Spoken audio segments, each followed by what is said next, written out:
Tajjeb, mela, grazzi ħafna tal-li tħaltu segwu din it-taħdita. Kif qedtilkom din it-taħdita se tkun irrikordjata għal finijiet ta' riċerka u min ma jixtieqx jidher jista' jitfel kamera. Din hija t-tieni taħdita għal din is-sena akademika tal-proġett dwar it-tradizzjoni orali tad-Dipartiment tal-Malti.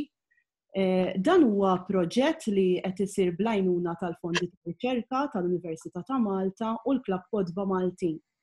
Huwa kkoordinat mill-Professur Adrian Grima, Dr. Michael Spanjol, il-Professur Manuel Mifsud u membri oħra li jgħinu. Juzi Gatt, Rita Saliba, Michael Degwara, Daniel Bezzina u Saftit Xurilu, sfortunatament qabel ħallitna, ir-riċerkatriċi Marlin Mifsud Kirkop. Għal din is-sena akademika għandna ħafna taħdidiet skedati fosthom it-taħdita li jmiss ta' Martina Tabone bejn devozzjoni u pika it-taqbiliet tal-festiv ħassebbuċ li se ssir nhar it-tlieta 9 ta' Frar fis-6 ta' filgħaxija u se ssir ukoll fuq Zoom. Għal aktar dettalji dwar l-attivitajiet marbuta mal-proġett tistgħu iżżuru s-sit tradizzjoniorali.org u l-paġna ta' Facebook it-Tradizzjoni Orali.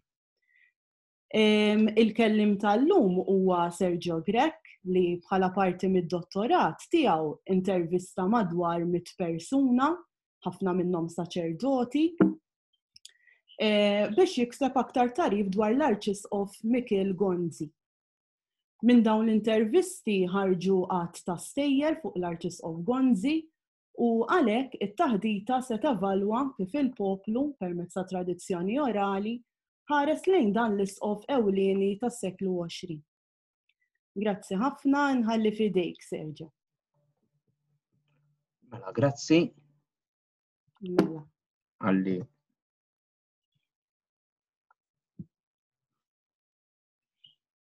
Yes.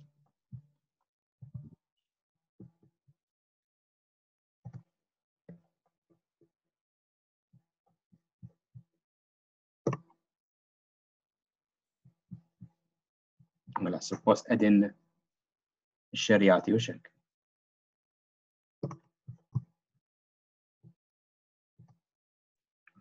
Mela, nirringrazzjakom li sibtu il-ħin biex tingħaqdu miegħi għal din it-taħdita qasira kif qalet Janika parti minn dan ix-xogħol huwa parti minn xogħol ikbar li jien għamilt għad-dottorat tiegħi. Ovvjament, id-dottorat għadu mhux konkluż, però mxejt ukoll u xtaqt naqsam magħkom selezzjoni ta' intervisti li jien għamilt ma' diversi persuni mal-100 persuna u naħseb anki iktar dwar l-Arċisqof Gonzi. Fil-fatt għamilt sajf partikolari niġri minn post tal-ieħor infittex anki dawn in-nies li setgħu jagħtuni xi informazzjoni. U hawnhekk qed nipproponi anki kif ser naqsam din it-taħdita. Però naħseb li xieraq nibdew minn biografija qasira tal-Arċisqof Gonzi anki biex inżommu il-kuntest tal-perjodu. L-Arċisqof Gonzi twilet il-Birgu fl-1885 ġie ordinat saċerdot fl-1908. Apparti l-istudji Malta studja wkoll fil-Gregorjana Ruma fl-1915 beda jgħallem fl-Università ta' Malta il-ludi u l-istudji bibliċi. Fl-1921 kien ġie elett bħala senatur fis-sem il-Partit Laburista u mbagħad kien inħatar isqof ta' Għawdex fl-24, fl-44 isqof ta' Malta u rriżenja fl-1976. Irriżenja mhux għax ta' imma anke għaliex iċ-ċirkustanzi kienu kontra tiegħu fil-verità. U miet fl-1984. Il-biografija ovvjament qasira nixtieqkom anke li iżommuha f'moħħkom għaliex imbagħad tibda ħirġa fl-intervisti. F'dawn l-intervisti ħanajtek jibdew dawk l-areas fejn il-kelliema jkunu jixtiequk ikellmuk dwarhom u jibdew dawk l-areas ukoll fejn il-kelliema ma jixtiequx jitkellmu dwarhom. Għal-maħat din it-taħdita se nibnija mela fuq dawn l-intervisti fl-imkien ma' oħrajn li kont għamilt anki għal-radju tal-Università bħala programmi u oħrajn ukoll li kien ġentilment silifni s-Sur Michael Gallia. Ngħid li s-Sur Michael Gallia huwa wkoll l-awtur ta' biografija tal-Arċisqof Gonzi fi 3 volumi li ma' biografija kienet deret ħanejdu hekk bil-permess tal-Arċisqof Gonzi għaliex anki kif jgħidu fuq in-naħa ta' wara tal-ewwel volum l-Arċisqof Gonzi kien ra u fel għal-manuskritti u anki tom il-kummenti għal-manuskritt li huma kienu għamlu is-Sur Gallia flimkien mal-Kavallier Tonna. Dawn l-intervisti saru fuq numru ta' snin, ovvjament jekk issaqsuni minn fejn ġibt il-personaġġi, l-ewwel għażla kienet id-direttorju ekklesjastiku. Llum dan id-direttorju m'għadux ippubblikaw, però fuq il-paġna tal-Kurja wieħed isib anki verżjoni PDF tal-ktieb. U normalment fuq in-naħa ta' wara tad-direttorju jagħtu lista tal-membri tal-kleru u normalment apparti d-dettalji tal-indirizz, il-numri tat-telefons u hekk jiġi inkluż ukoll is-sena ta' meta ħa l-qudiesa dak il-qassis partikulari u biha ovvjament wieħed jista' jkun jaf meta sar qassis u allura kont nkun naf jekk jiftakarx lil Gonzi jekk għamlux Gonzi qassis jekk dawn it-tip ta' affarijiet. Qed ngħid ukoll li ħafna minn dawn l-intervisti għalkemm kienu kwantità mhux ħażin fil-verità ftit sibt x'nasar minnhom. L-ewwel nett għaliex ħafna drabi tibqa' tisma' dejjem l-istess stejjer. Ħafna drabi wkoll tibda tinduna li n-nies li issa qegħdin jikbru fl-età qed ikollhom problemi ta' dimensja jew issues oħrajn, allura il-memorja tibda tiċċajpar, tiċċallas u anki dak li inti tafhom bħala stejjer li huma ċerti jibdew iħawdu d-dati u x'naf jien. U barra minn hekk ukoll mhux l-ewwel darba li tmur u anki taqla xi ċamħata mingħand xi ħadd. Niftakar xi ħadd partikulari li llum għadu mimli bil-omor ovvjament nixtieqlu kull ġid kien qal li inti x'taħseb li inti x'tippretendi li inti biex tidħol għal biċċa xogħol bħal din. Imma insomma dak huwa wkoll parti mill-proċess ta' riċerka. Illum hemm nies anki li mietu fost dawn li intervistajt u forsi anki jista' jkun hemm interess usa. Dawn l-intervisti kif għadt mal-maġġoranza tagħhom saru mal-membri tal-kleru, però mhux biss, anki kien hemm esponenti tajjeb ngħid fil-Partit Laburista u f'partiti oħrajn.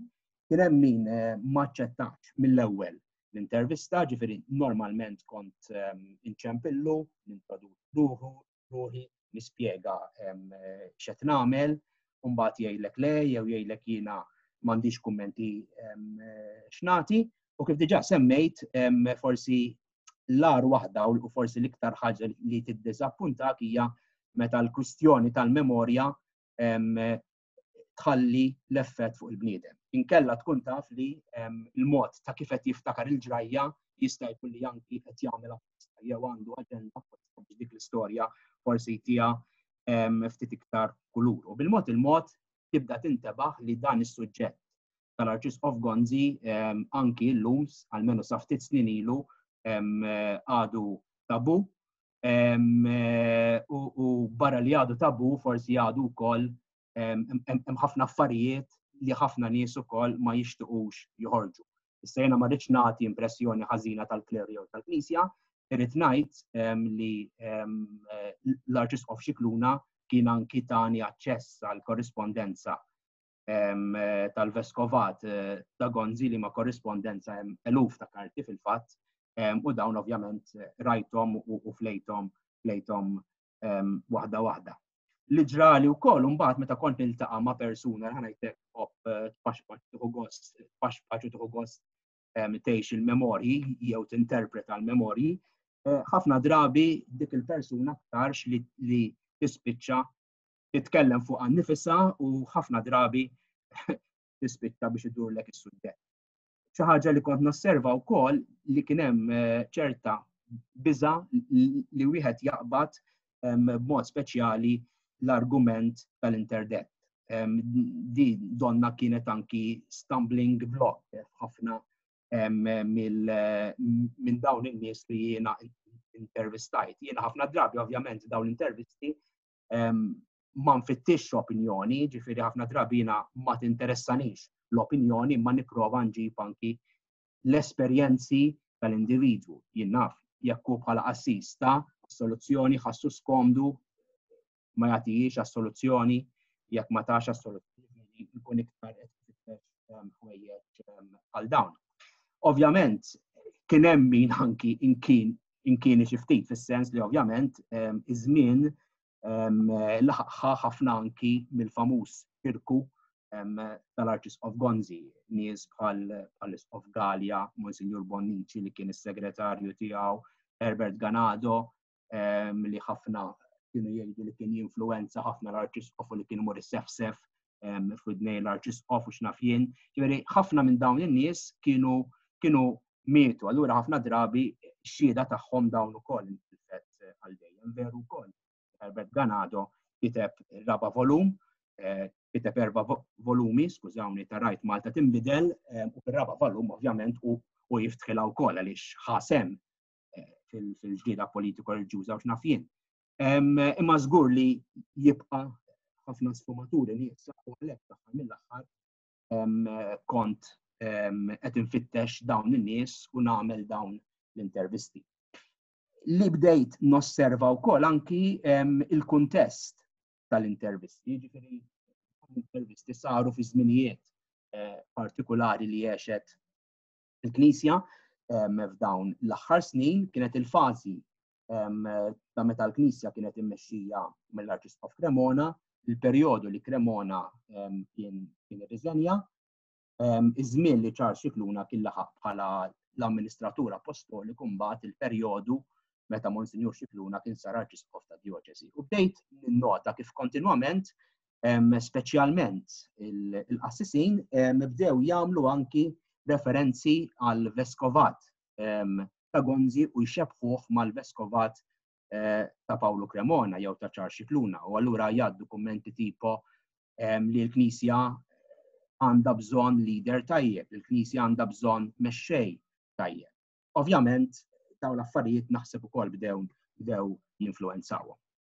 Ovvjament konxju wkoll li l-istorja orali jista' jkun li mhux jista' jkun imma hekk hu li mhix bil-forsi hija l-alternattiva għad-dokumenti li mhix bil-forsi hija l-aħjar triq li inti tuża. Jiġifieri jiena bdejt nosserva anki xi nies li pereżempju dawn bdew jiddejqu li qudiemhom jew viċin tagħhom poġġi mobile jew Walkman u tirrekordjhom. Ġifieri kien hemm min minnhom anki rat li din pereżempju mal-Arċisqof Ġerada li assolutament ma kienx ried li jiena nirrekordjah.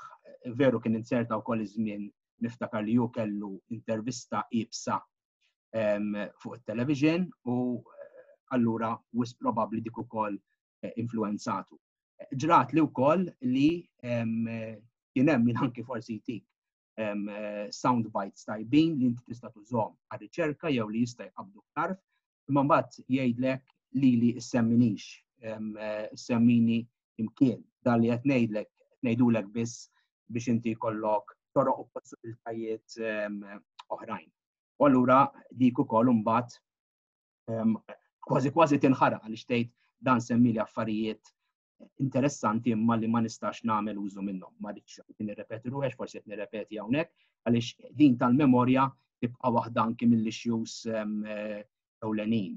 U ovvjament iktar ma n-nies jikbru iktar tirrealizza li d-dettalji dik il-persuna qed titlifhom, qed taħrabhom. Allura għandek imbagħad il-kwistjoni ta' kemm is-sors huwa validu jew le.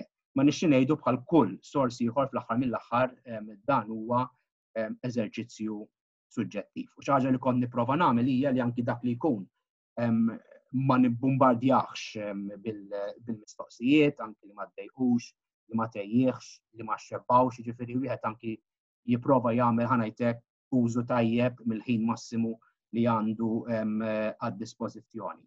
Ovvjament, speċi hemm stages li inti trid tagħmel anki qabel ma tmur għand il-persuna tilħaq tagħmel il-homework tiegħek, mhux sempliċement twaddab il-mistoqsijiet u mbagħad tistenna tweġibiet, jiġifieri trid anki xi kultant anki kont nieħu xi dokument miegħi ngħidu ma inti x'taħseb dwar dan jew dana għawismek fuq x'inhija eżatt l-istorja. Ġifieri biex anki tkun fair u ġust mal-persuna. Mbagħad hemm anki ħafna issues etiċi fl-aħħar mill-aħħar.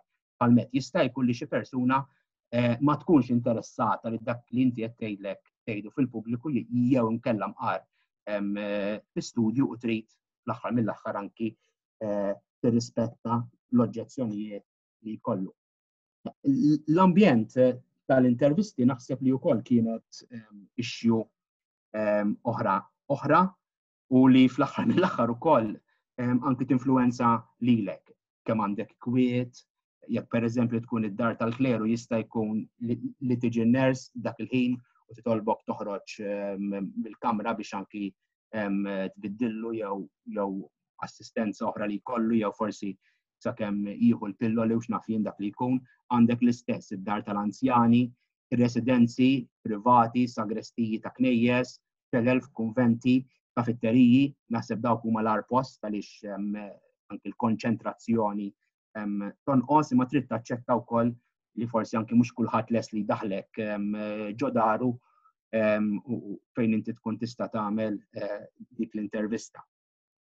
Ġifieri għalija l-ambjent huwa kardinali, anki jekk pereżempju kien hemm xi television għaddej fl-isfond, anki jekk ikun bla sound, ċans forsi anki li idoq it-telefon, ħafna drabi tispiċċa anki l-għadek idoqlok it-telefon tiegħek stess, imbagħad ovvjament titlef il-fil. Ġifieri anki dik il-klima ġieli ta' sħana, kamra jew il-kesħa. Ġifieri ħafna drabi jkun hemm u anki forsi l-ironija li tirrealizza li ċerti nies jibdew ikellmuk ngħidlek ċerta serjetà u b'affarijiet li jagħmlu sens dak il-mument li inti tkun tfejt il-cassette recorder jew inkella il-mobile tiegħek. Ġifieri ħossuhom b'xi mod tal-komdi. Niftakar darba xi ħadd saqsini għall-ispeċi llum hawn diversi autobiografiji, hawn diversi kodba bla dubju ta' xejn li jmissu l-Artist of Gonzi. Minn dak iż-żmien law anki ħarġu xi xogħlijiet ukoll li jiffukaw dwar Gonzi. Ma jiena xorta kont nemmen li permezz ta' dawn l-intervisti anki nista' nsib dak li ma sibx fid-dokumenti. Mhux bil-fors ġara hekk, għaliex ovvjament ikun hemm ukoll anki numru ta' diżappunti, ma nixxi ngħidu anke l-autobiografija fl-aħħar mill-aħħar hija sekondarja huwa suġġett biased ukoll fih il-bias partikulari u ħafna drabi dawn il-biografiji wkoll jispiċċaw fejn il-persuna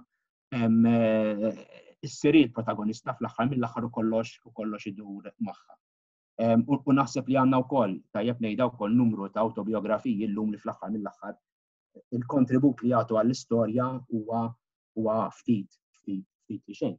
Kien hemm ovvjament u dawn rajt ħafna minnhom u hawnhekk ma rridx niftihem ħażin anki l-kodba li ħareġ il-Partit Laburista matul is-snin, ovvjament dawn kellhom anki it-teoriji tagħhom, kellhom anki l-pożizzjonijiet tagħhom fejn jidħol l-Artist of Gonzi.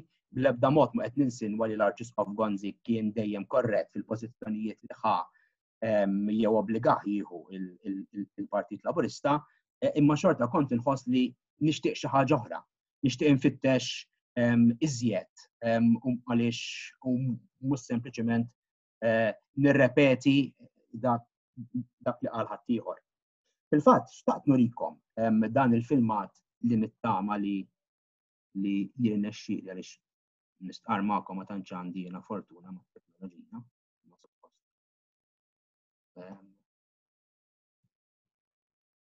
Skużawni. Share computers. Dan huwa wkoll sors għaliex fittixt ukoll anki diversi filmati li hemm fuq YouTube anki li saru minn diversi djar tal-produzzjonijiet biex anki wieħed jifhem anki possibiltajiet oħrajn għaliex illum anki u veru saru anki diversi programmi minn żmien għal ieħor.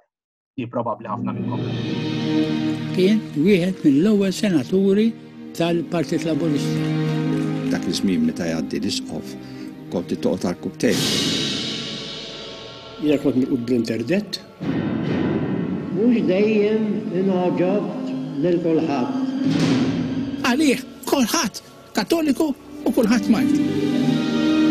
L-istorja kollha tal-Arċisqof Michiel Gonzi f'biografiji. Ovvjament dawn it-tip ta' videos ukoll ħanajtek daw it-tip ta' filmati ukoll ikomplu jagħtu l-kontribut, però kif jiġri dejjem minkejja anki dak li qed jgħid ir-riklam storja totali inti qatt ma jkollok. Jiġifieri tibqa' dejjem dik il-kursità anki li tfittex u forsi xi kultant tibqa' tittama u għax tittama forsi anki tmut bil-pjena wkoll. Sa dan it-tant ukoll anki fil-lum fi żmienna l-istampa u l-midja tal-Partit Laburista u l-General Workers Union ukoll qatt ma wafqu jitkellmu dwar l-Arċisqof Gonzi, l-interdett u ġrajiet ewlenin l-ġdid minix ngħid kontra tagħhom ta' biex ma niftehimx ħażin, imma dawn anki issa mbagħad anki nqabbilhom ma' dak li sibt jien, ma' dak li ħareġ anki minn dak li rajt jien. Dawn huma ovvjament anki xi kotb oħrajn li ħarġu anki fit-triq u fil-proċess li jien għamilt ir-riċerka tiegħi. Hemm tliet kotba kombinazzjoni insertaw anki tal-istess pubblikatur. Fl-ewwel każ għandek anki l-esperjenzi personali tal-awtur, it-tieni każ huwa xogħol iktar ta' riċerka anki bbażati fuq dokumentazzjoni iktar massiva, imbagħad għandek il-ktieb ta' Ċilja, il-ħajja biografika ta' Michiel Gonzi li fil-fema tiegħi forsi tenfasizza iktar l-aspett ġellied tal-Arċisqof Gonzi. Jiena kont interessat ukoll pereżempju fil-pastorali jekk dawn kien hemm dak l-aspett.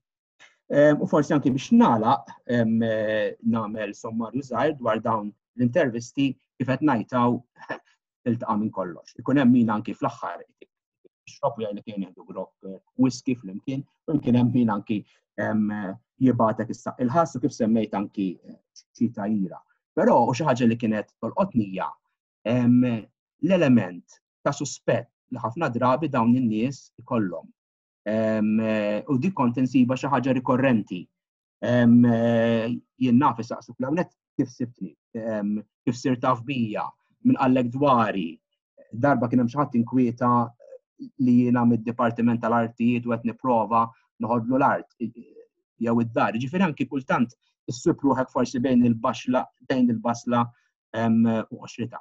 It-tul ta' dawn l-intervisti wkoll ħafna drabi kien ivarja. Fil-fatt kien hemm intervisti li spiċċaw forsi wara 10 minuti, jew inqas u kien hemm min anke għamilna siegħa satejn u forsi anki iktar. Jidher li ħafna minn dawn li intervistajt beda jiġini d-dubju għaliex bdejt insibhom kważi eżatt anke kont rajthom jien li ħafna donhom kienu influenzati għaliex anki ġustament raw il-ktieb anki minħabba l-interess tas-suġġett fil-mod ta' kif is-Sur Michael Gallia kien ippreżenta l-istorja tal-Arċisqof Gonzi u manfusu ħafna drabi kien jgħidulek isma' mur ara dak il-ktieb għaliex hemmhekk issib kollox. Fil-fatt għal min m'għandux dawn huma 3 volumi, l-ewwel hemm anki fis-suq għadek issibhom. U tajjeb ngħid li Michael kien anki jagħmel biċċa xogħol tajba ġifieri minkejja anki riservi li wieħed jista' jkollok ta' metodoloġija fejn dan attasijat anki mal-Arċisqof Gonzi iktar ma beda diħel iż-żmien beda jidher li Gonzi qed jgħejja, beda jidher li anki sejjer lura fil-memorja, waqt minnhom anki jgħidlu kieku ġejt senilu kont issibni aħjar għaliex qed ninsa, però jien anki kelli aċċess għal dawn l-intervisti fejn anki naħseb li nexxielu jagħmel biċċa xogħol interessanti jekk ma taqbilx miegħu qed tisma' l-veduta tal-Arċisqof Gonzi. Forsi nibda nixbet ukoll ftit konklużjonijiet. Mill-ewwel bdejt nintebaħ li s-suġġett ma kienx faċli. jisu kważi kien hemm min beda jħoss li dan is-suġġett huwa naqbad ngħid ġerħa jekk trid fl-istorja tal-Knisja. Ovvjament bdejt nintebaħ li ħafna drabi huwa passjonali u mhux darba u tnejn anke tittoqgħod attent li ma tirritax dik il-persuna. U naħseb li anki fi żmienna llum fis-soċjetà tal-lum dan għadu suġġett li huwa li jġib ħafna tabu, ġifieri li jaqsam ħafna nies, ġifieri jiena kull darba li kont imur anċat ngħid isma' jien qed nagħmel teżi dwar hekk, ħafna drabi kien jgħid li mhux aħjar sib suġġett teħfef, inti qed tiġġennen, xi bżonn għandek li terġa' tqanqal il-passat ħafna drabi. U bdejt nosserva wkoll li anke għal ħafna membri tal-kleru għalmenu ta' ċerta età iż-żgħażagħ, il-qassisin żgħażagħ ma nafx x'viżjoni għandhom, għalihom l-Archiepiscop Gonzi beda jfisser il-famuż interdebt li dawna kif issemmihulhom min kien jaqbel ovvjament jgħidlek għaliex dik kienet il-liġi kanonika dak iż-żmien. Min ma jaqbilx jgħidlek li kien tard bħala miżura, imma kien hemm anke jekk tissejħilha hekk din iċ-ċerta ossessjoni. U ħassew anke l-bżonn li barra li jitkellmu dwar l-Archiepiscop Gonzi jridu jagħmlu referenza għal Perit Mintoff. Qishom li l-Archiepiscop Gonzi kien isqof ta' djoċesi biss bejn il-perjodu 1955-1970. Ovvjament, inti wkoll ħanajtek ma trix tkun biased, ma trix tmur bl-idejat ġalesti iffurmati, però kien hemm ċerta idejat li ħanajtek trid iżommhom f'kuntest għaliex ħafna drabi inti wkoll tispiċċa biex you get carried away għaliex ċertu entużjażmu u anki inti forsi tibda taħseb li ħadd tagħmel dik il-mistoqsija li ħadd ir-rivoluzzjoni jew li ħassib xi ħaġa differenti milli sab ħadd ieħor. Allura kemm ukoll tiżomm moħħok ċerti realtajiet. Hawnhekk qegħdin nitkellmu fuq isqof li kien qabel il-Konċilju Vatikan it-tieni. Ovvjament l-isqof issa taqbel jew ma taqbilx il-liġi kanonika kienet ittieħ ħafna drittijiet, dejjem għandna din l-immaġni tar-raj li qiegħed jiġġieled il-lupu, issa ovvjament kif wieħed jinterpreta jew kif isqof kien se interpreta hija suġġett ieħor. Għaliex ħafna drabi veru aħna anki nikkummentaw dwar veskovat jew dwar terminu politiku xi ħadd bl-għajnejn tal-lum. U dik kienet fl-aħħar mill-aħħar il-famuża Knisja Trionfali li kienet l-unika knisja li l-Archiepiscop Gonzi kien jaf u li huwa kien mistenni minnu li jipproteġiha. U waħda mill-kumment anke li bdew jagħmlu ħafna qassisin kien li kien veskovat twil l-ispeċi dan għaddam ħafna snin u allura missu riżenja kmieni jew missu telaq kmieni. Però inċidentalment ħadd ma jgħid l-istess ħaġa fuq il-veskovat ta' Giuseppe Mercia li wkoll ma kienx veskovat qasir. Ovvjament jiena anke dal-punti kont nipprova nqajjimhom ġifieri għalkemm hemm il-kwistjoni tal-kuntest u sanki nippreżenta xi ftit intervisti osra, żgur li ma tistax tmeri il-fatt li ovvjament hawnhekk kellek bniedem li l-poter kien iħobbu li l-pompa kien iħobba, il-fatt ħafna anki osservaw li l-mod ta' kif pereżempju Gonzi kien ikun liebes u ta' kif Gallia kien ikun liebes, jgħidulek li ħafna drabi l-isqof Gallia bl-ispellizza mrembla waqt li ieħor liebes kollox eżatt, kollox preċiż u x'naf jien. Ovvjament dan kien politiku, dan daħal għall-logħba politika u ma nixxi ngħidu injaf jilagħba l-logħba, ġifieri anki minħabba l-esperjenzi li huwa kellu. U kif qed ngħid, ġifieri ovvjament ma kienx ġustifikat li anke tagħmel użu minn miżuri li fl-aħħar mill-aħħar bħall-interdet kien għadda żmienhom. Beda joħroġ ukoll mill-intervisti li hawnhekk qed titkellem dwar bniedem li kien difensur tat tradizzjoni li dana kien ħaġa waħda ma tal-palazz, fil-fatt jekk kollox imur tajjeb fil-merita storika ta' din is-sena se nippreżenta studju dwar dan fejn anki nafu kemm kien rispettat u x'naf jien u jekk se jġibu x-xeda ta' Sant'Antmin kienu jibgħatulu d-destroyer Napli, ġifieri ituħ il-medalji, iżommuh kuntent, ġifieri kien hemm din relazzjoni. Ovvjament meta mbagħad ġiet l-integration l-affarijiet forsi bdew jinbidlu wkoll. U forsi anki meta kien hemm l-indipendenza, ma interessanti kif anki l-ġlied ħafna drabi kien ikun mal-politiki Maltin. U din ukoll kienet dinja u di tista' tgħid semmili kważi għand kull min mort li kienet dinja fejn beda javvanza l-komuniżmu.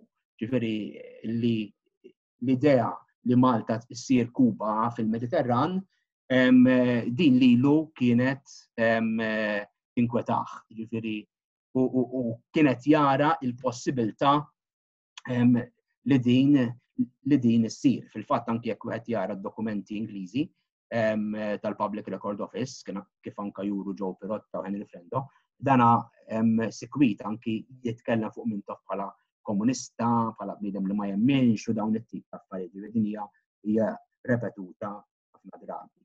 Ovvjament, dan raġel ukoll kellu interess ġenwin fil-ħaddiema. Jiena smajt intervista li pereżempju Michael Gallia jagħmel ma' wieħed mill-kappillani li kellu, Monsignor Juan Dimek. Dawn darba kienu żjara fi Spanja u beda jinnamra ma' din l-idea ta' università għal-ħaddiema. Kienu ħaduh x'imkien iżura din l-università u beda jsaqsi dwarha u kemm nixtieq li Malta jkollna waħda bħala, ġifieri huma anki dawn it-tip ta' idejat. U kif jgħid Duncan fil-famuż sunet Roma Immortalis dik fl-aħħar mill-aħħar u veru kienet anki l-viżjoni tiegħu li inti tiżżomm din il-Knisja f'moħħhom. U minn dawn l-intervisti wkoll beda joħroġ ħafna affarijiet.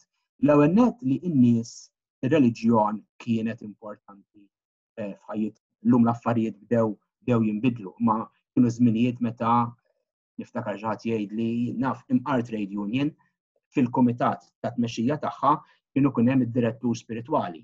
U dan id-direttur spiritwali kien ikollu peace mhux biss biex dana darba f'sena pereżempju jagħmel quddiesa għall-mejtin, imma anke kien joqgħod attent li eżempju ma jitlux ideat komunisti f'dawn it-trade unions. Ġifieri kien hemm anki minn dawn l-affarijiet. In-nies ukoll kienet tara mexxejja fil-veru, ġifieri kien hemm diversi eżempji li nistgħu nsemmu ta' nies li kienu mexxejja fil-kleru biss fuq il-livell lokali kellek l-importanza tal-kappillani u tal-arċiprieti li anki diversi akkademiċi bħal Bosvin u oħrajn tkellmu dwar dan. Ovvjament, Mintoff imbagħad jibda jqanqal din il-mistoqsija, forsi anki b'mod aggressiv, fejn se naqtaw l-linja bejn is-sagru u l-profan. U din l-Arċisqof ma bdiex tolbu, ġifieri li ikun hemm din il-firda bejn dawn iż-żewġ dinjiet, l-Arċisqof beda jiddejjaq dwarha. Il-fatt li pereżempju l-kabinett tal-55 ma marx iżuru, diktatu ġewwa inkwetat.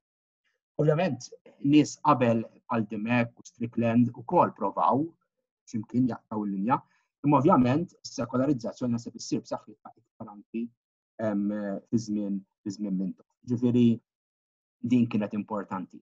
U mbagħad kien hemm anke xi qassisin li bdew iħossu anki ċerta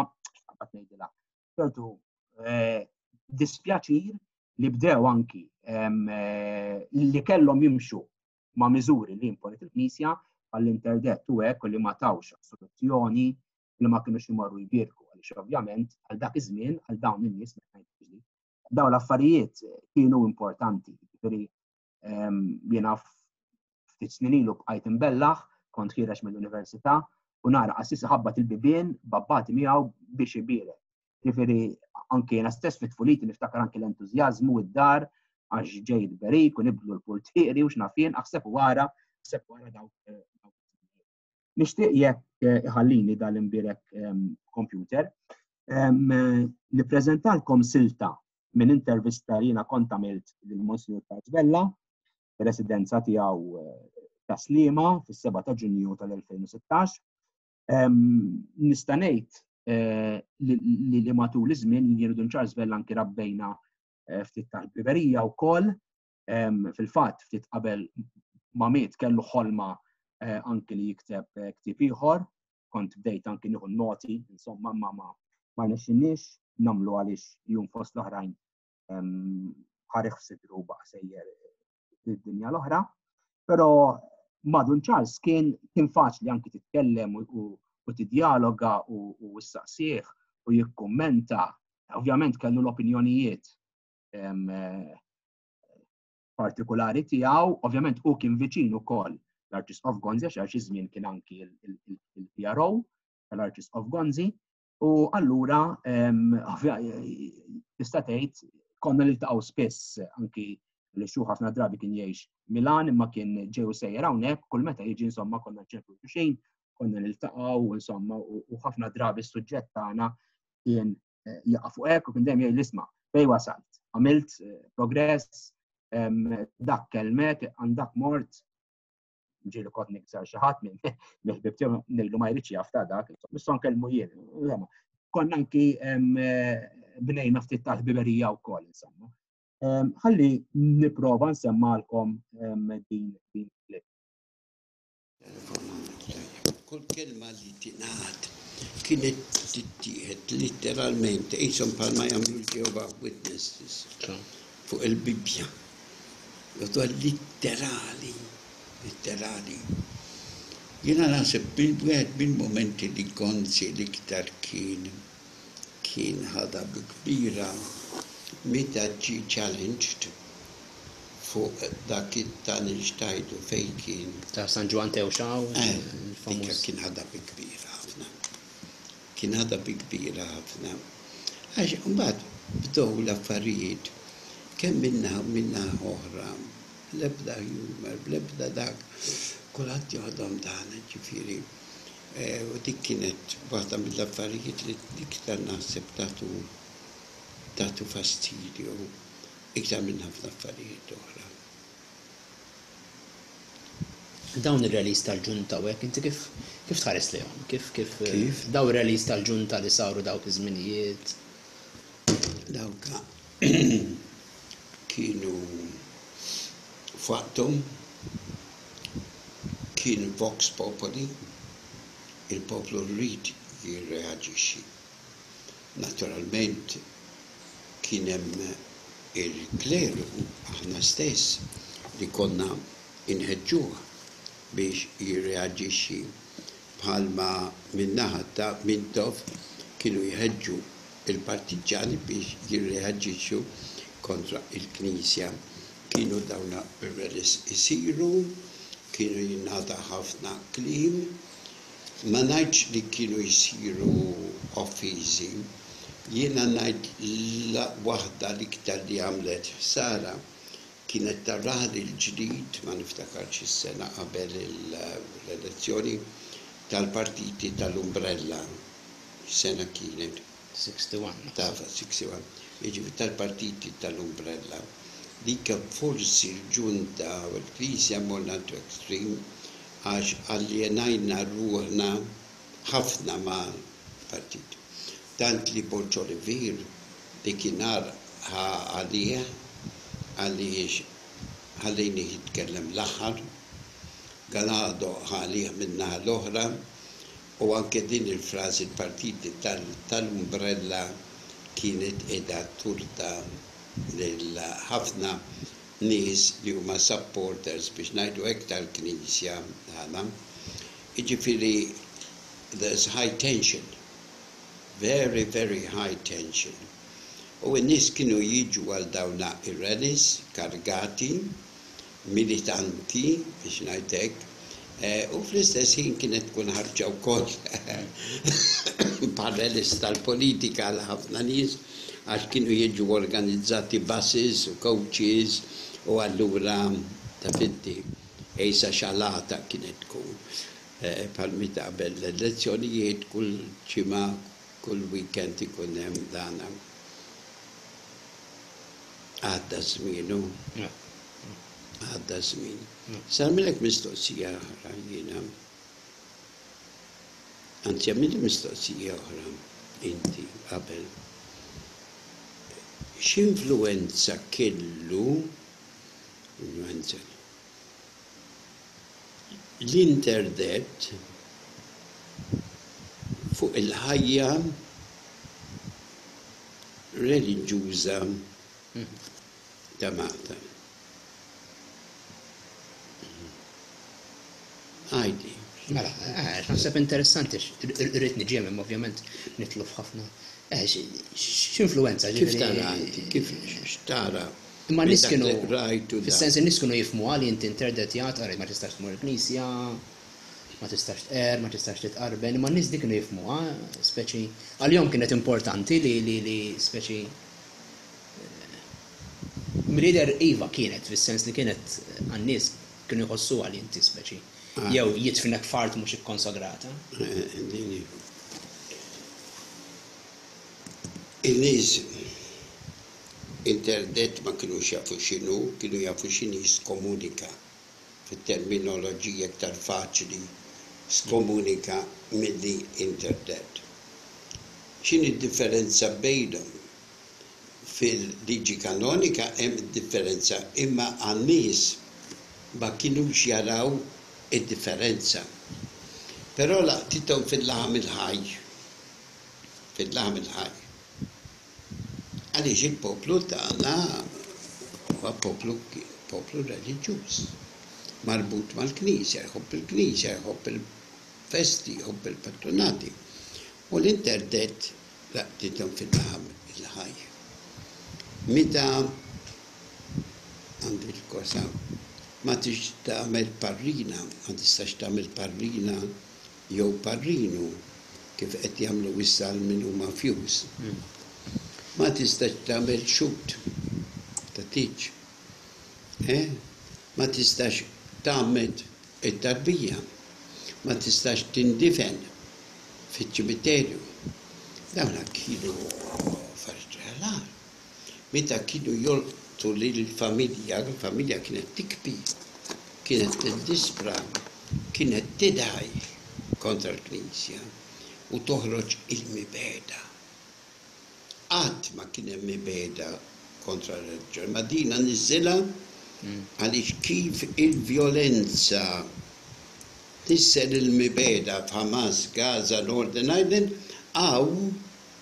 niżlet il-mibeda. Kelli każijiet ta' ma jridux it-tfajla tiżżewweġ taliġu għaliex laborist jew għaliex nazzjonalist. Kelli każijiet ta' barrinijiet.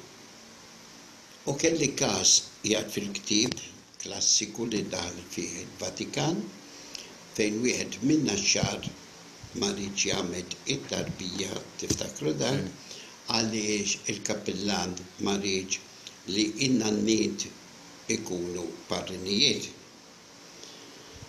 U Patrick Holland Mela dik hija biċċa mill-intervista. Fil-fatt interessanti kien hemm xi żewġ impreċiżjonijiet anke fuq ir-reli tal-Mater et Maġistra. Veru kollu minnu li Borġ Olivier kien kellem l-aħħar wieħed, però dakinhar kien anke il-podium għaliex dawn kellhom idumu xi 10 minuti mill-lider skont ma jgħid Herbert Benado u dam xi 20 minuta kienu anke sparaw il-musketterija fil-każin tan-nazzjonalisti tal-ħaġdid u allura kienet qamet waħda kbira insomma. Dawn ħadd ftit minn dawn l-intervisti minn persuni differenti, jien sa dan it-tant ovvjament kont anke nagħmel it-transcripts tagħhom, xi kultant kien ikolli problema għaliex jew xi host jew xi ħorn minn barra mhux dejjem ikollok il-kelma preċiża eżatta. Mela fost il-ħafna kummenti Gonzi dejjem rid li jkollu essej, kien kellu qalb pastorali u kemm nidem uman, jixtaq li jsir kardinal, kien anki jgħidha Dun Charles Vella fil-ktieb tiegħu, ma rridx lift biex jagħmel l-eżerċizzju, din hija interessanti anki kienu jgħiduha ħafna minn dawk li ħanajtek kienu ammiraturi tiegħu li dana fil-palazz anki meta kiber ma rridx li jkollu lift għaliex kien jgħidilhom jien rrid nagħmel l-eżerċizzju tagħha. Hemm teorija li s-saħħa tiegħu kien jafa lill-ommu għaliex fil-fatt ommu anki għexet ħafna ħajja twila u naħseb din hija wkoll ħaġa li kienet toħroġ ħafna f'dawn l-intervisti li ħafna mill-membri tal-kleru anki kienu jibżgħu minnu. Anki l-fatt li kien jibgħat għalik l-isqof il-kurja ma tantx kienet xi ħaġa li kienet tinżilhom għasel u ħafna drabi aktar xi jgħidulek li kien jibgħat għalihom biex anki laqtuha ngħidlek biex anki jiġu kritikat. U niftakar xi ħadd partikolari kien qal li jekk rid tkun taf li jekk Gonzi u xi msiefer jew le, mur il-kurja. Għaliex meta kien ikun il-kurja kien ikun hemm silenzju assolut, meta hu ma kienx ikun il-kurja, ovvjament dak li jkun kien ikun hemm nhar iktar ħajja għaddejja. Kien bniedem ħaj ħafna, kien isqof preżenti ħafna, kien lider, kien ukoll ħafna jsemmuha. Waħda wkoll mis-sentenzi li laqtitni u kien għamil anke wieħed mill-kappillani tiegħu li Gonzi huwa kapitlu irrepetibbli. Ġifieri waqt li forsi anki l-opinjoni tas-soċjetà u din anki kien sar pereżempju survey dwaru mill-gazzetta llum mhux naf jien, ħafna hemm din l-idea kera ta' Gonzi minħabba l-internet u minħabba it-tfin fl-art mhux ikkonsagrata, dan sostna li speċi l-kapitlu, il-veskovat tiegħu qatt mhu se jkollna isqof bħalu jew ta' kien ta' disċiplina, ħafna qassisin kienu jibżgħu minnu, u din ukoll Gonzi kien jitkellem fuq il-malji u s-sfin, ġifieri dawn l-affarijiet ukoll dawn l-użanzi ġodda anke għax kif għadt iktar kmieni kien irid jipproteġi it-tradizzjoni kien jieħu anke pożizzjoni kontrihom. U niftakar xi ħadd anke kien qalli anke kien hemm areas apposta fejn anke s-seminaristi kienu jmorru jgħumu u kienu jqogħdu jgħidulhom qogħdu attenti fis-sajf ma nitilfux dak li nkunu tbarna matul is-sena ġifieri kien hemm anke d-dinja ta' skrupli. Interessanti fid-djoċesi fejn kien hemm ukoll ammont mhux ħażin ta' qassisin, dawn il-qassisin hu kien jafhom wieħed, kien jaf l-huma, kien jaf fejn huma, kien jaf x'inhuma jagħmlu. Interessanti dawn iż-żewġ kummenti wkoll ta' Patri Dumnikan dan li kien imdawwar ħażin li madwaru n-nies li kienu jinfluwenzawh kien imdawwar ħażin u l-kleru kien ilu mos. Di qalili fis-sens li ħafna drabi il-kleru kien jara biss kien irid jipproteġi dik il-famuża tradizzjoni li semmejt u kien hemm ħafna sefsif madwaru. Forsi dawn anki jsemmu pereżempju nies bħal Felician Bilocca, nies bħal Herbert Ganado, Tony Pellegrini, Mabel Strickland ukoll lider kienet ġejja u sejra din il-palazz, ġifieri jibdew jissemmu anki dawn il-ħafna ismijiet. Kien hemm anki t-teorija li Gonzi rnexxielu ħanajtek iżomm fil-wiċċ minħabba ħbiberija li huwa kellu mal-Papa Pawlu VI u interessanti ovvjament fl-istorja x'imkien kellu jitfaċċa l-Arċisqof Ġerada. Kif nafu l-Arċisqof Ġerada suppost anki kellu jkun is-suċċessur ta' Monsignor Gonzi, jidher li Gonzi kien inkwetat li dan Ġerada se jħollu postu għada pitada, insomma hemm diversi anki stejjer dwar Ġerada, però bdejt nosserva li tal-inqas kien hemm qasma ngħidlek fil-kleru fejn fir-rakkonti tagħhom dawn bdew jitkellmu kemm favur u kemm kontra, però iktar kien hemm nies li kienu kontra. Il-fatt Dun Charles Vella ġdin anki pubblikata fil-ktieb anku stess jitkellem kif xtaq li Ġerada jkun nifżdi tal-Knisja pereżempju. U fost dawn bdew isemmu li Ġerada beda anki jagħmel l-ostakli li ma kellux dik il-klassi ta' Gonzi li kien nieqes mill-element tal-pastorali, li ma kellux dak is-sens paternalistiku ta' kif jieħu ħsieb l-affarijiet.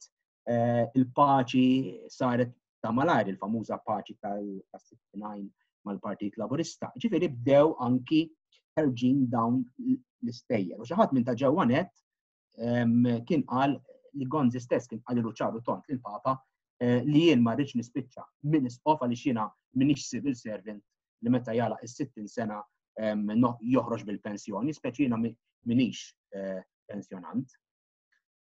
Biex nsemmi ftit ieħor wasal biex nagħlaq ta' wkoll għaliex ma ndejjaqkom, għalih il-politika kienet estensjoni tat-tagħlim soċjali, forsi din hija dibattibbli wkoll, però żgur li kellu interess qawwi fil-ħaddiema wara kollox iveru l-formazzjoni tiegħu żgur li hija l-teoloġija tal-jum 13 u x'naf jien. U kif diġà semma Dun Charles din li Gonzi ħadha bi kbira li Mintoff kien daqstant irreverenti li jisfida l-isqof biex imorru nagħmlu dibattit. Għax li kieku kien Tom, Dick and Harry, insomma, Din ukoll naħseb li anki kienet osservazzjoni li tagħmel sens għaliex anki Gonzi stess kien qala fl-aħħar mill-aħħar li huwa kieku kien jippreferi lil Pawlu Boffa bħala mexxej tal-Partit Laburista fuq Mintoff. Din li ġejja però anki jsemmija Mintoff minn għalija fid-daħla li jagħmel għal Michael Sant tal-ktieb u s-7 Ġunju li Gonzi kien talab anki lil Boffa biex jgħinu jsir isħoff. Però jien qatt ma sibt xejn, ġifieri anki f'dik il-korrispondenza li rajt ma rajt xejn ġifieri ta' dak it-tip. L-internet kien żball u hawnhekk ukoll naħseb hija importanti dana kien jibża li jekk jitilqu l-Ingliżi semmutu bil-ġuħ. Ma kienx waħdu fl-aħħar mill-aħħar ġifieri, però dina ġifieri qalilhom anke lil diversi qassisin tal-perjodu li jiftakruh li speċi kien hemm il-biża li jekk dal-imperu Ingliż li suppost huwa immortali li jgħix għal dejjem jekk l-Ingliżi se jmorru aħna biex se ngħixu. Ġifieri din il-kwistjoni anki tal-kontinwità fl-aħħar mill-aħħar. Mill-jidher ukoll kien iħobb jieħu dan il-grok whisky kuljum għaliex ukoll hekk kien qallu xi ammiral Ingliż. Din ukoll semmew li ħafna iktar minn wieħed li kellu dal-famuż kexxun fejn anki kien iżomm il-flus u dawn il-flus ovvjament kien jagħtihom għan-nies foqra li kienu anki jmorru jżuruh. Għaliex interessanti li dan mill-lider kellu anki din l-idea ta' li jkun viċin in-nies ngħidu llum li ħafna drabi anki l-palazz tiegħu ma kienx ikun miftuħ biss għall-qassisini u għall-kappillani imma anki għan-nies ta' triq jekk trid. Ġifieri kien anki ta' flus għad-Dockyard Fund, ovvjament anki kien jinkwieta ħafna l-ħaddiema u jekk dawn kienu se jibqgħu bla salarju. Fil-fatt waħda mit-teoriji li l-Gazzetta l-Ħajja kienet falluta sa mill-bidu din il-Gazzetta qabel ma bdiet u kien dejjem ħanajtek jippompja l-flus biex iserraħ rasu dawk il-ħaddiema li qegħdin jaħdmu fl-istamperija se jmorru d-dar u se jkollhom biex jittimgħu il-familji tagħhom. Ovvjament kien anki l-ewwel isqof Malti anki li kellu ħanajtek il-kuraġġ li jmur l-Awstralja u għamet anki il-kwistjoni tal-mixed youth clubs. Ġifieri hemm din l-ambivalenza, però pereżempju lejn il-mixed youth club li kien hemm il-Furjana b'xi mod Gonzi kien tolleranti għaliex anki kienu ħaduh iżuru u ħagos jiltaqa' maż-żgħażagħ u laqgħu u x'nafien, imma ovvjament kellu din iċ-ċerta biża' li jkun hemm it-taħlit bejn il-bniet u s-subien ħanejt. Dawna huma xi kummenti li ħadd mill-intervisti ta' Michael Galli anki biex nagħti ġieħ lil Michael anki li anki kien jintervista. Ma jidherlix li uża kollox Michael fir-riċerka tiegħu, speċjalment meta mbagħad kienet qamet il-kwistjoni tal-Michael meta kien falla il-bank u l-Knisja hemmhekk kienet anki tefat ammont ta' flus kbir mhux ħażin u anki l-istorja tal-Kanadiż tal-Afet li dak kien mar ipproponilu xi business venture suppost fil-Kanada insomma jew x'imkien ieħor u spiċċa dan biex litteralment ħall flus miegħu u ma rnexxilux iġibhom lura ovvjament kien bagħad anke nies biex jippruvaw iġibu dal-flus lura ma kien hemm xejn mill-lider bil-miktub li ta' dan il-flus. Però dawn l-istejjer imbagħad mhumiex inklużi Michael Galli biex u nifhem is-sitwazzjoni għaliex bħal mat iktar kmieni Gonzi kien dira l-manuskritti tagħhom dawn, jiġifieri was probabbli ma kienx se jaċċetta li dawn jidher. Interessanti wkoll li anke Michael irrekordja dawn id-diskussjonijiet li kien ikollu ma' l-arċisqof fuq partijiet u oħrajn tal-manuskritti, ġifieri naħseb dawk xi darba wkoll għandhom ikunu studjati għalihom. Waslu oħrajn lil Michael qallu fix-xitwa jiena ma noħroġ fit-tard u kellu anki din l-idea kif jippreveni l-mart, ikel ħafif, nafien. Ġerada ma ridniex nikkonsagrah u nafu li vera li fl-aħħar mill-aħħar l-Arċisqof Gonzi ma jidirx fil-konsagrazzjoni ta' Ġerada. Li avżawni li l-Bajkal se jfalli, jgħid Gonzi lil Michael, jien ma nilmentax minnhom referenza għall-Ingliżi. Ovvjament kif għad relazzjoni kienet. Interessanti ta' 93 sena anki da Gonzi kien għamel xi vista għand xi professur sqalli u dan sablu li ta' dik l-età kellu l-pulmun perfett. Jien aktar ngħid il-verità interessawni dawn il-kummenti aside li beda jagħmel f'dawn l-intervisti għaliex ħafna drabi kien jitfanki dawn it-tip ta' botti, tipo jinnaf, fi żmien Karwana għallu l-pastorali kont niktibhom jien, għax kienet jirreferi mbagħad lejn l-aħħar żmien tal-Veskovat ta' Karwana, meta nafu li anke kien ma jiflaħx, ma jisu jipprova jieħu dan il-mertu li fi żmien Karwana kien jagħmel kollox hu, għalkemm ma niskantax xejn, ovvjament Karwana kienet javvanza l-età.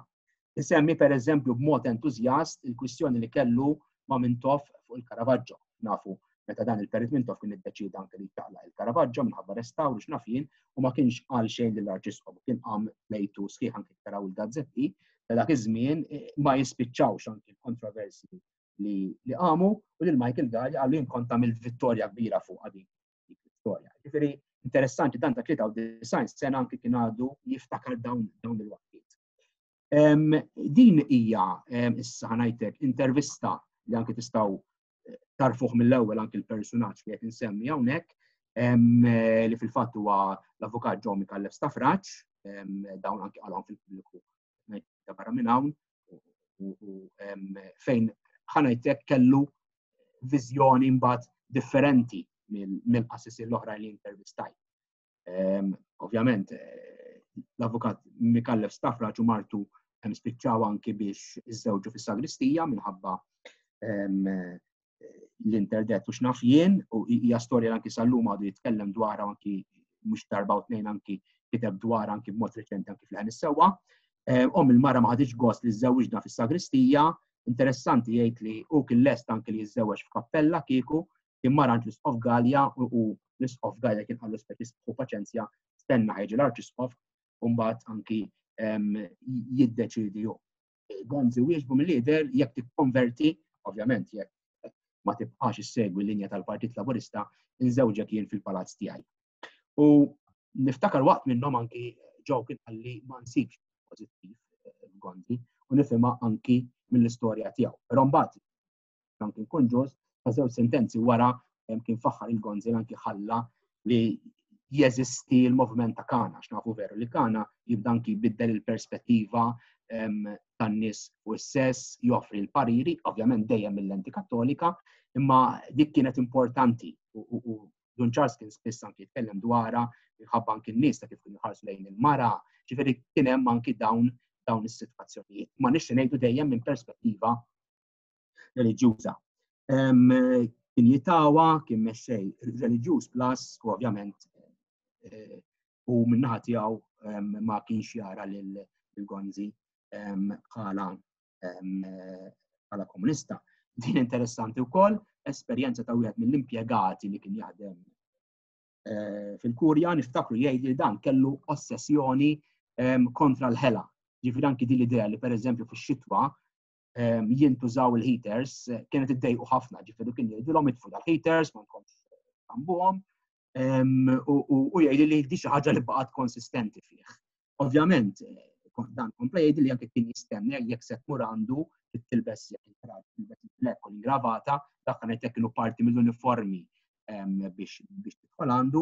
Hawnhekk reġgħet ħarġet anke l-istorja tal-Michael u tal-Kanadis li dawn ħarbulu bil-flus kollox.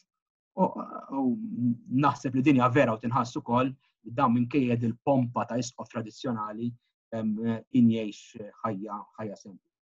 U dana stess kien jiftakar kif anki waqt il-passittati meta kien jgħaddi n-nies kienu anki jifqu jbusulu jdejh. Ġifieri kien hemm anki dawn l-affarijiet. Anki biex nibda nagħlaq dawn huma issa xi battuti tal-Arċisqof Gonzi interessanti anki minn dawn l-intervisti twal ta' Michael Gallia, fejn fost l-oħrajn jgħidlu jiena qatt ma immaġinajt li se nsir isqof, kelli diversi soldati li konvertew, kienet jirreferi għal żmien qasir li huwa kien għamel bħala kappellan militari. Ġieli ħadd parti fit-teatrin, probabbilment fi żmien meta kien l-università u qabel. U l-Knisja tal-Kalkara għaddiet tiegħi u mhux tal-Perit, għaliex minn il-Perit trid jagħmel pjanta mod u rieda mod ieħor. Sakemm kien hemm boffa kollox kien sejjer tajjeb. Din hija waħda minn dawn il-kummenti aside li jsemmi, ġifieri u naħseb hawnhekk huma l-iktar interessanti. jien xtaqtu jagħmel qed jgħid tal-Papa ovvjament Vigarju del Xwiereb kienet jirreferi għal Monsinjur Carmelo Xwiereb.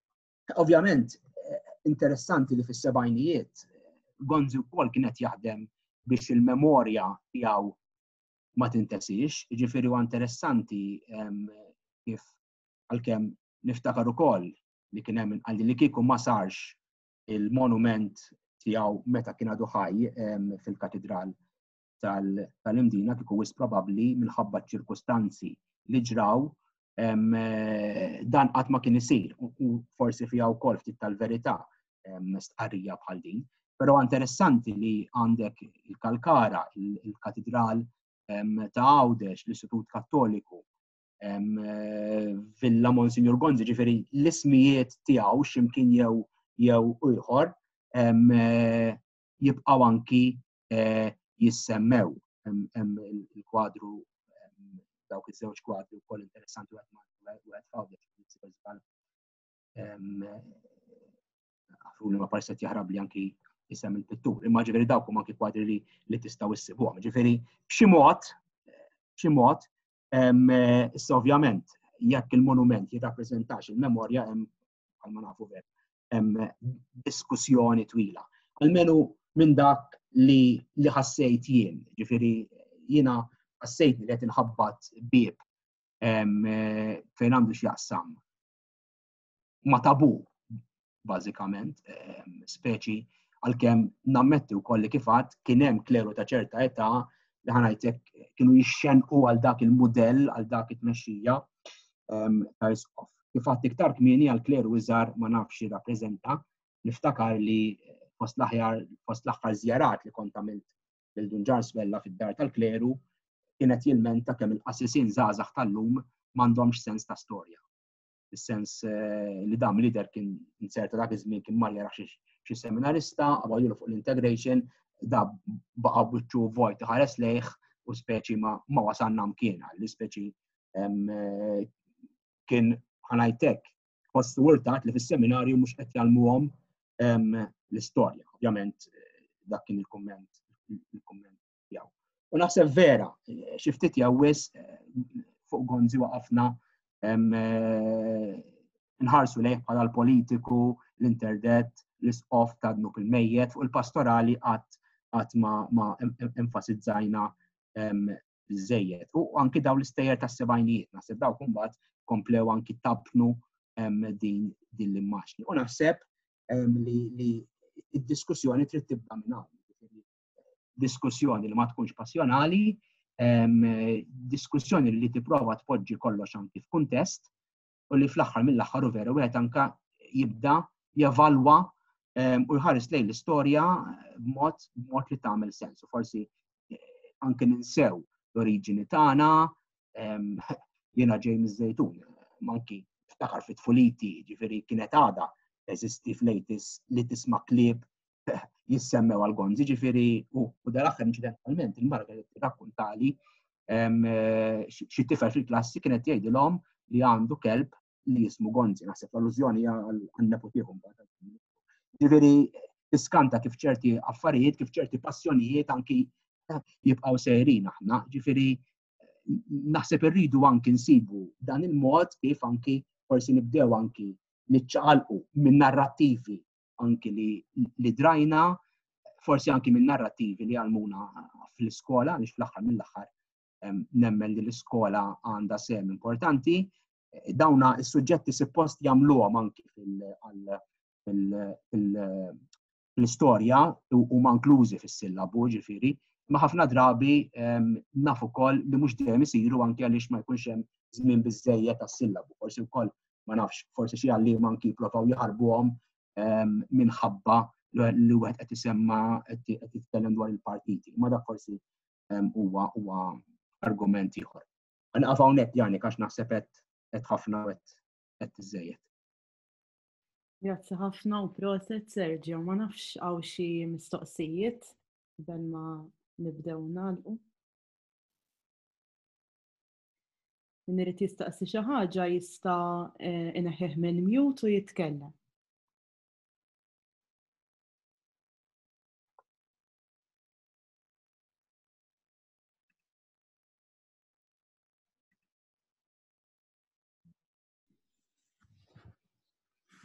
Sergio, l-għanet grazzi tal-intervent tijak li ħad gost bieħ.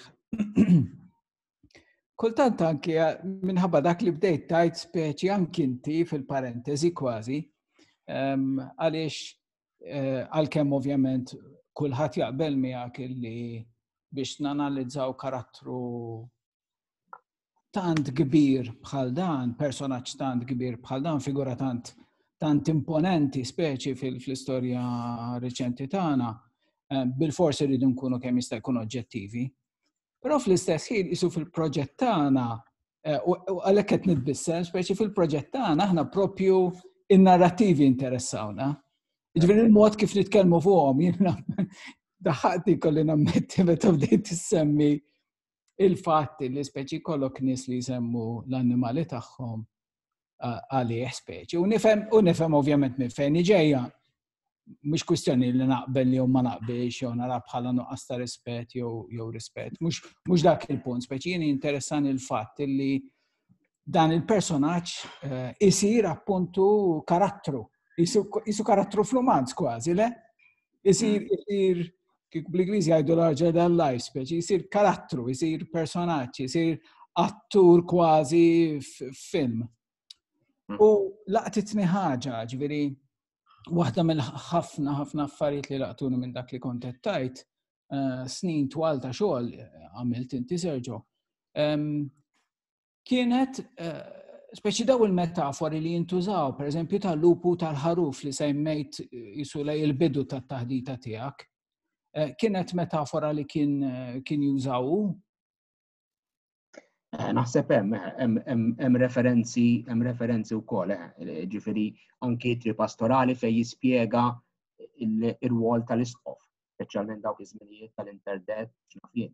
Irrid ngħid tgħidu interessanti li fis-60s kien hemm anki każ ta' xi ħadd minn naxxar, Mr. Żball, li tellaw fil-qorti għaliex kien semma il-kelb tiegħu għall-Arċisqof Gonzi. Dan li dak kien qed iddawwar il-kelb barra, beda jgħidlu Gonzi dal-kelb, xi ħadd semgħu u b'xi mod l-istorja anke tispiċċa l-qorti. Ġifieri hija interessanti wkoll. Jiena darba wkoll smajt xi ħadd ieħor pereżempju għall-Assisin, pereżempju minħabba li jilbsu s-suttana sewda jikkomparhom mal-wirdien. Jiġifieri tibda tisma' anke bħal mettajt inti dawn il-metafori interessanti bla dubju u forsi anki l-immaġinazzjoni x'naqbad ngħidilha tal-individwu. U s-sena l-oħra, sena akademika li jmiss, f'sensiela fil-fatt ta' teżijiet li saru mill-istudenti tagħna tal-baċellerat fid-Dipartiment tal-Malti fuq diskorsi politiċi.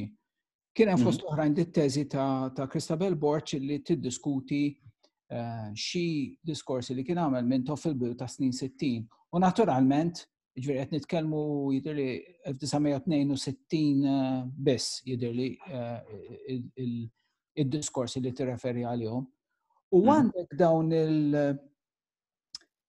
kważi daw il-battibekki virtuali ma' Gonzi. Mela Gonzi jgħid xi ħaġa f'xi meeting jew f'xi pastorali u jwieġbu b'metafora elaborata jew jaqbadlu l-metafora u jaqlibha ta' taħt fuq, jaqbadlu x'in il-kelma aw l-istorja biblika x'ngħidulha bħalissa.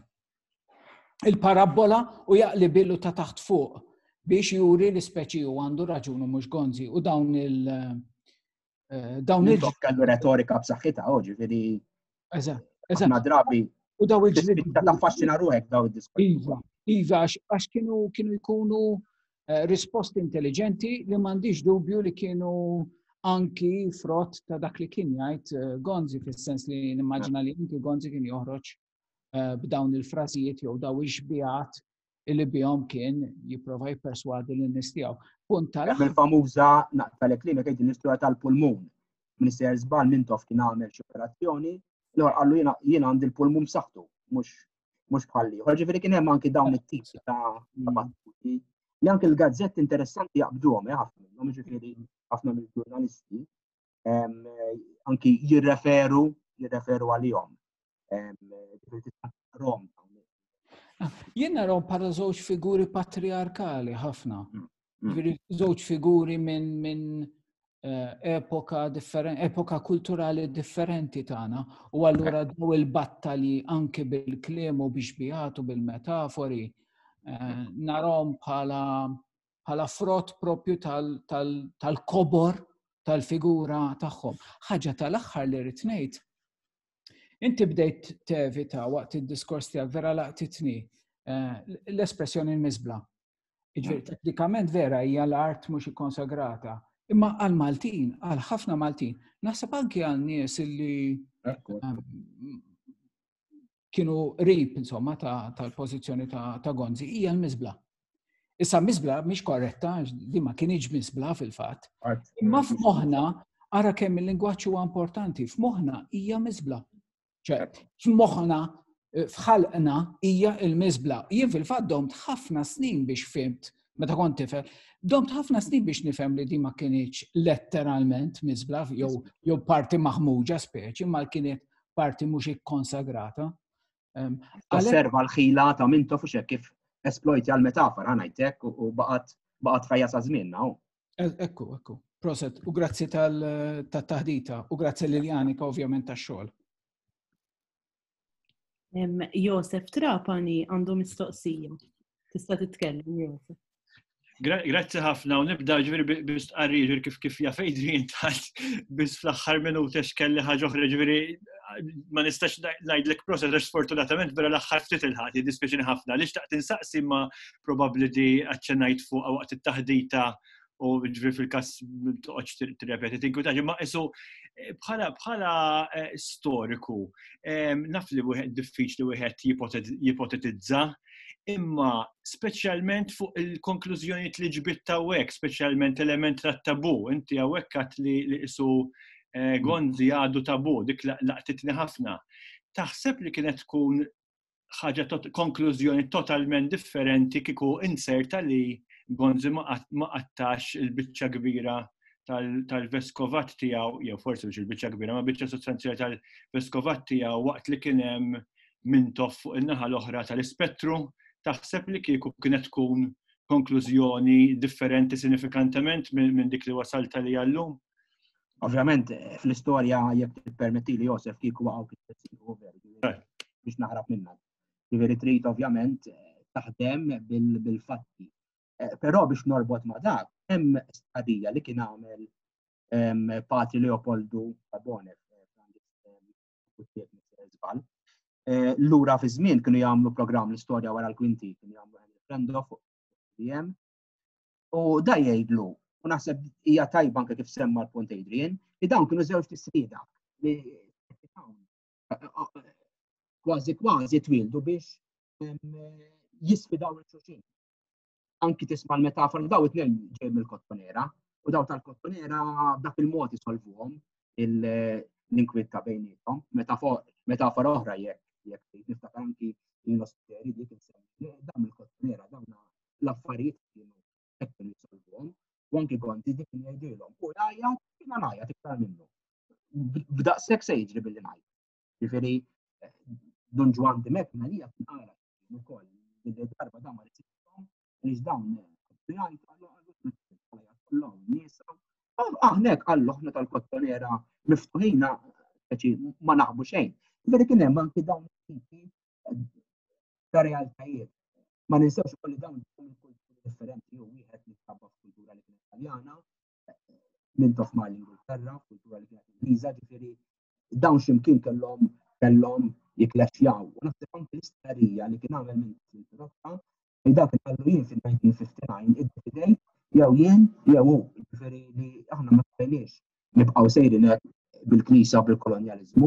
Qallu jiena ddecidejt li xi ħadd minnha trid iwarrab qiegħda fi kliem nkun eżatt. Ġifieri naħseb dak Mariano Butterna li kien jagħmel programmi anke tas-seklu u vera ġifieri kontra li nippolitikaw l-istorja, kontra nħarsu lejn il-personaġġi tal-istorja x'aħħar mill-aħħar l-istorja veru tagħmlu għan-nies komuni, l-istorja veru jsir fit-triq. Imma daw ħallew impatt qawwi ġifieri d-deċiżjonijiet li huma ħadu Ovvjament, l-invażjoni ħansejħilha hekk ta' Gonzi fil-politika kien ifisser ukoll li ħajaljena ħafna nies, jiġifieri li ħajdawwar ħafna nies kontra tiegħu. Jiġifieri ma nafx b'dal-mod miġibx jew il-kumment tiegħu. Grazzi ħafna, grazzi. Grazzi lil.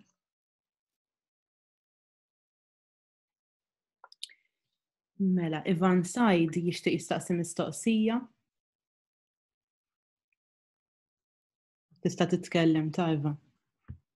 Jiftaħ il-mic forsi. Iva, neħħih minn. Jiftaħ il-mic.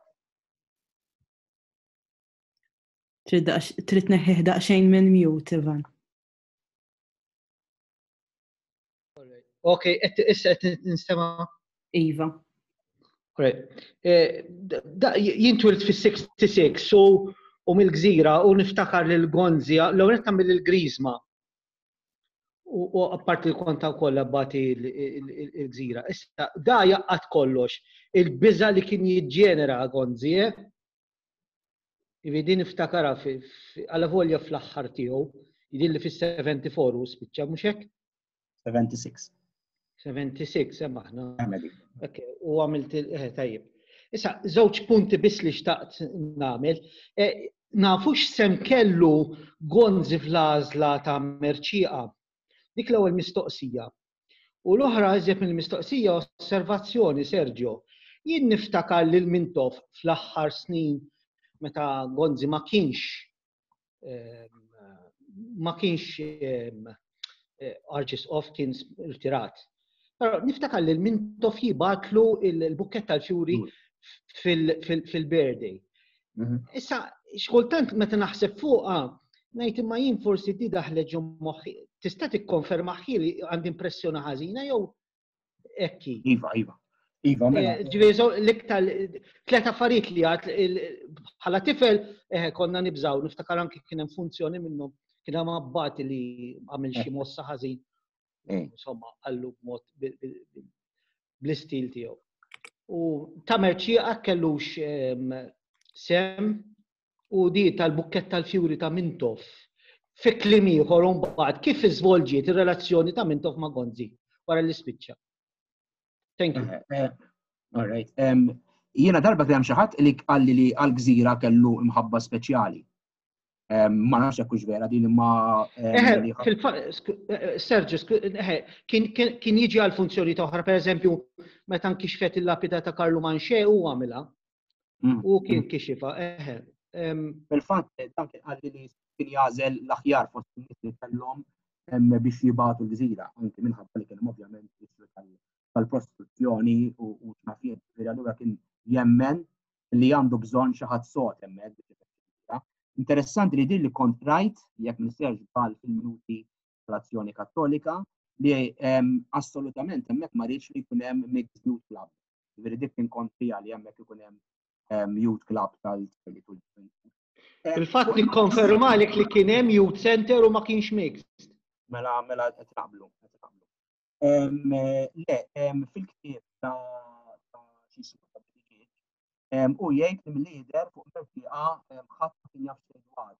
Il-fatt kont kien sorpriż li kien sejjer. Paċenti Sergio repeti please, mela tismani hekk? Mela, il-lider Sergio naħseb jekk toqgħod kemm lura nisimgħu kaħjar għax meta qrib jisod jaqta'. Hekk aħjar? Mela, skont Buttigieg fil-ktieb tiegħu huwa jgħid li dwar Merċieqa ħadd ma kien jaf xejn li da ġi mix-xejn, fil-verità ma ġiex mix-xejn għax kien issakra rota u x'naf jien. U Gonzi jgħid li kien sorpriż. Mill-lider Gonzi kien jixtieq lil Karmela Xwiereb biex isir l-isqoff ta' warajh. L-istorja tal-Fjuri iva ikkonfermata. Fil-fatt wara 69 mbagħad fis-71 meta Mintoff kien sar Prim Ministru, kull birthday kien anki jibatlu l-Fjuri. Post oħrajn kien hemm ċertu Mario Cacciappolo li kien joħodlu dawn il-Fjuri u hemm anki ritratti ta' dan il-ġest van. Ġifieri hija vera l-istorja. Grazzi Sergio, u proset. Sergio, Claire Zerafa staqsiet min kien ħareġ bil-kelma miżbla l-parti mhix ikkonsagrata taċ-ċimiterju. Mintoff kien ħoloq din il-metafora. Forsi Gonzi kien żbalja ftit mbagħad u niftakar anke l-Dun Charles jgħidili meta kien miet Giusello l-Mercer. Kien parla forsi xi ftit żejjed imma qed niddedikaħ bil-kuntest tal-lum. Meta speċjalhom dal-infern ġifieri kien hemm anke dal-diskors barra ħajtek fit-triq. Imma il-metafora bla dubju kienet ta' Mintoff. Ġifieri ovvjament kont qed ngħidu qabel ara kemm baqgħet ħajja din il-metafora kważi. Imma ma kienx hemm sibel, ġifieri f'da sens kienet art li mhix ikkonsagrata. Jiena kontrajt anki għal-proġett ieħor imma kontrajt anki il-dokumenti taċ-ċimiterju fejn dan il-kappillan peress li ma kienux midfuna fil-parti konsagrata kien inniżżel fejn nisimhom extra ecclesiam, jiġifieri barra mill-Knisja. U to be fair, tajjeb ngħidu li l-erja ma bdietx teżisti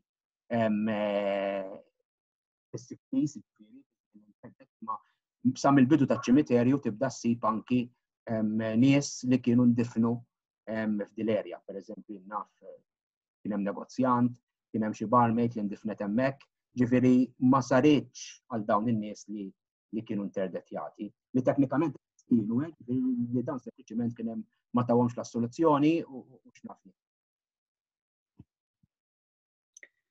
Ma nafx hemm xi mistoqsijiet oħra tal-aħħar. Xtaqt nistaqsi xi ħaġa. Propjament żewġ punti, waħda fuq din li qed nitkellmu fuq taċ-ċimiterju, jiġifieri huwa interessanti li anke mill-lat soċjali Malta nħass il-bżonn jiġifieri qabel is-sittinijiet kif qed tgħid inti li jkun hemm parti miċ-ċimiterju li mhix ikkonsagrata, jiġifieri li mhux neċessarjament li ssiba anke f'pajjiżi ta' maġġoranza kattolika oħrajn, jiġifieri pereżempju l-Italja rajt ċimiterji li jkun il-qabar individwali li jiexed milli ma fidi, ġifieri jista' jkollok xi ħadd Jehovah's Witness midfun ma ġenb xi ħadd Kattoliku pereżempju. Jiġifieri mill-lat soċjali naħseb tkun interessanti wkoll, jiġifieri nifhem li tmur lil mir-riċerka tiegħek, imma tkun interessanti wkoll għal xiex inħassed dik il-ħtieġa li jkun hemm diviżjoni. Il-punt liħor huwa fuq ir-relazzjoni bejn Gonzi u Mintoff. Ma nafx kellekx ukoll għax naturalment kien hemm it-tensjonijiet u r-relazzjoni tagħhom rikbet l-immaġinazzjoni popolari wkoll. U smajt mill-inqas żewġ stejjer ta' kif nibtet dit-tensjoni, jiġifieri sa ċertu punt dik it-tensjoni wkoll fiha nnifisha saret qisu materjal għal mitoloġija tagħha stess, jiġifieri kulħadd jispekula minn fejn nibtet. Ma nafx kienux stejjer li inti l-intervisti tiegħek. Le, ħafna drabi, ovvjament, peress li huma membru tal-kleru, issemma l-biża' li Mintoff rid idaħħal il-komuniżmu fid-dokument Ingliżi taqra ħin kollu, ġifieri jew jgħidulhom għax Mintoff huwa komunista, jew jgħidulhom għaliex Mintoff ma jemmem xejn, huwa agnostiku, ġifieri dawn it-tip ta' diskors issibu il-ħin kollu.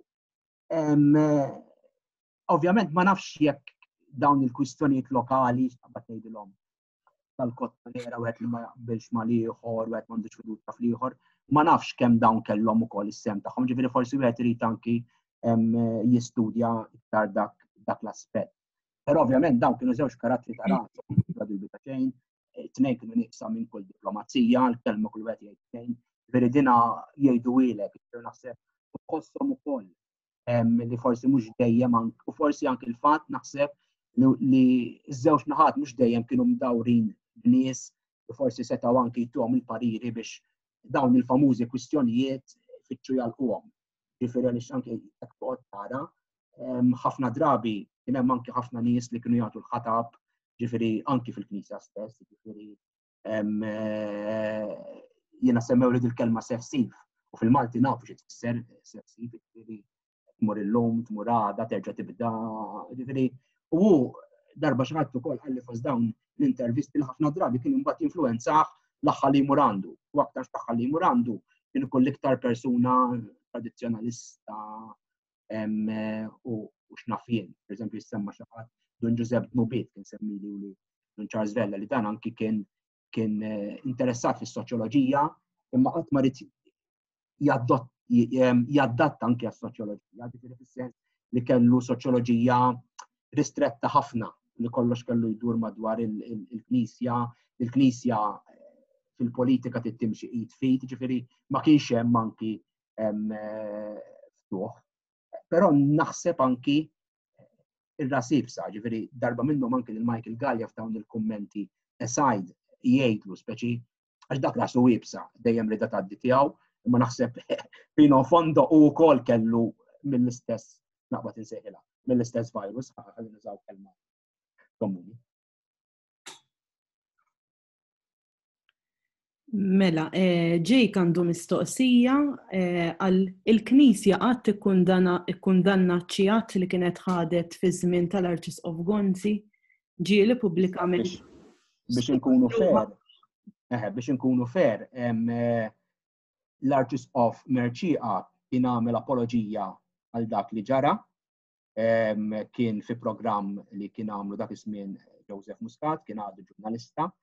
L-Archbishop of Gonzi kien anki filmat tiegħu fuq it-television li der biċċa minnu f'dak ir-riklam ta' biografiji.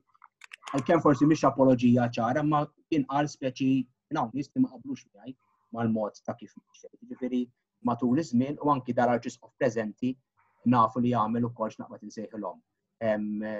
Anki il-fatt li mar ibirek il-parti mhix ikkonsagrata dal-aħħar sena l-oħra kien se żball, għalkemm fil-verità dawk anki kienu dbirku lura fis-sittinijiet, ġifieri wara li kienet qalet il-kwistjoni. Ġifieri naħseb li saru atti ta' x'naqbad ngħidilha. Ta' riparazzjoni jekk trid biex anki ż-żewġ naħat javviċinaw. Illum ir-realtà nbidlet ukoll, ġifieri t-tifsira il-fatt li llum Prim Ministru jżur l-Archbishop differenti minn qabel, ġifieri għal Gonzi dak kien ifisser l-awġ jekk il-Prim Ministru ma jmur iżuru, jew jekk il-partit politiku ma jkollux dik il-klawżola reliġjuża li ħajimxi mat-twemmin nisrani li ħajimxi mat-teoloġija kattolika, għal Gonzi dak kien inkwiet. Illum qegħdin nitkellmu fuq realtajiet li huma ferm differenti.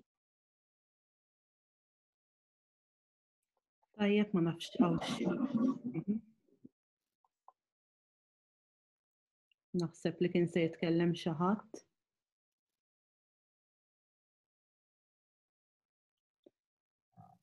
Tajjeb, mela jidher li m'hawnx iżjed mistoqsijiet, nirringrazzjak ħafna Sergio ta' din it-taħdita. Grazzi lilkom tal-opportunità. Qabel nagħlqu nfakkarkom fit-taħdita ta' Martina Tabone bejn Devozzjoni u Pika, it-taqbiliet tal-festiv ħasseb Buċ, li se ssir nhar it-tlieta 9 ta' Frar fis-6 ta' filgħaxija fuq Zoom. Għal aktar dettalji dwar din it-taħdita tistgħu iżżuru is-sit tradizzjoniorali.org jew inkella l-paġna ta' Facebook Tradizzjoni Orali. Grazzi ħafna. Grazzi, saħħit. Grazzi lilkom. Grazzi. Grazzi. Lejli tajjeb. Lilkom ukoll.